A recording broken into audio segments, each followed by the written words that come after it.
सबसे पहले ऐसा है कि 2002 में मेरे पति थे, उन्होंने जो काम किए गरीबों के लिए, घर घर शौचालय बनाना, रास्ते, लाइट, जो उन्होंने काम किया। उसके बाद में 2007 में लेडीज़ वार्ड हुआ, तो उसके बाद मुझे भारतीय जनता पार्टी की तरफ से संधि दी गई।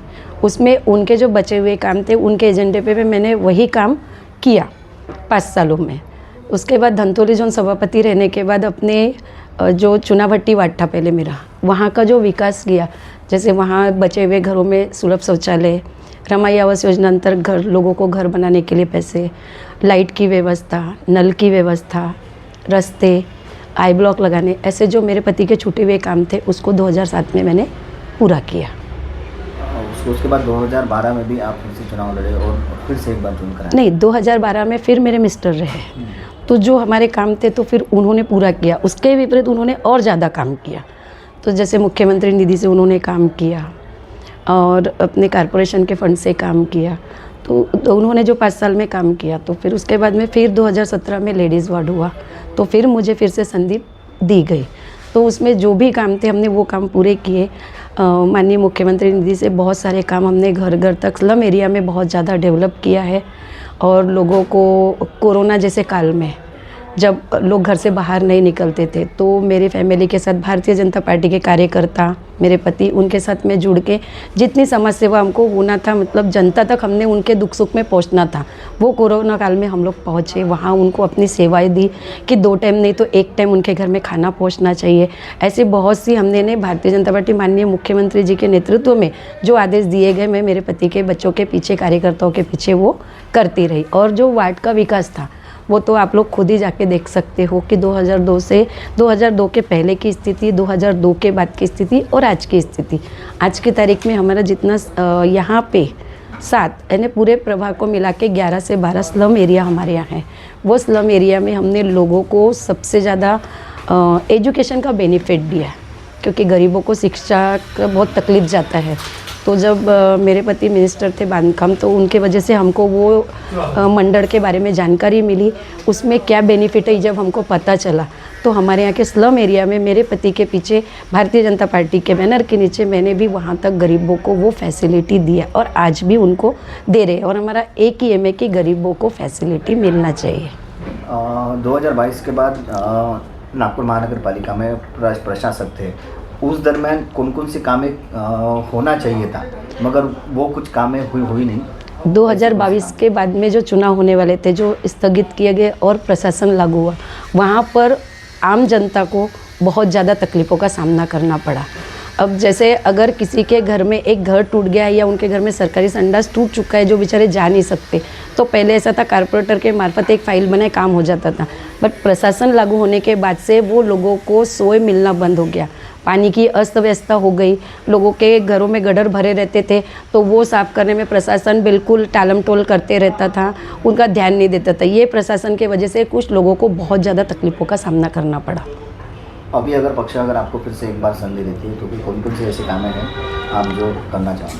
अगर फिर से एक बार पार्टी संधि देती है, तो जितने भी 3.5 साल में लोगों का लॉस हुआ, जो हम जहाँ तक लोगों तक पहुँच नहीं पाए, वो कामों को फिर से हम पूरा करने की कोशिश करेंगे। जैसे अभी सीनियर सिटीज़न है, उनको निराधार योजना के पैसे की बहुत ज़रूरत रहती है। किसी के बच्चे कहीं बाहर चले गए काम की वजह से, कुछ ये गए, तो वैसे हमारे यहाँ से हमने बहुत लोगों को बेनिफिट दिया है, बट कुछ लोग रह गए हैं, तो उन लोगों को देना।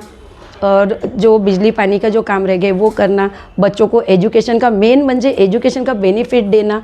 ये अगर संधि मिलती है तो ऐसे बहुत से स्लम एरिया के काम करने का।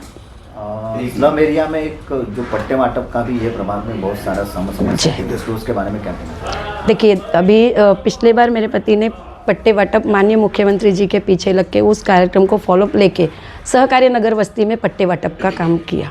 अभी इसके बाद में हमारा राहुल नगर, राजू नगर, सहकारी नगर, ऐसे कुछ बस्तियाँ हैं, चुनाभट्टी है हमारी, प्रियंकावाड़ी, ऐसी बस्तियाँ, अंबिका नगर है, उसके बाद जूनियर धोटे लेआउट है, राजू नगर। तो यहाँ पर पट्टे वाटप का अगर ये इलेक्शन होने के बाद हमारी माननीय मुख्यमंत्री साहब से एक ही रिक्वेस्ट रहेंगी कि अभी तक जो काम हुए उसके विपरीत हमारे यहाँ की जनता को पट्टे का पहले प्राधान्य देके उनको पट्टे, मालकी हक पट्टे दिया जाए, और यही हमारा एम रहेगा।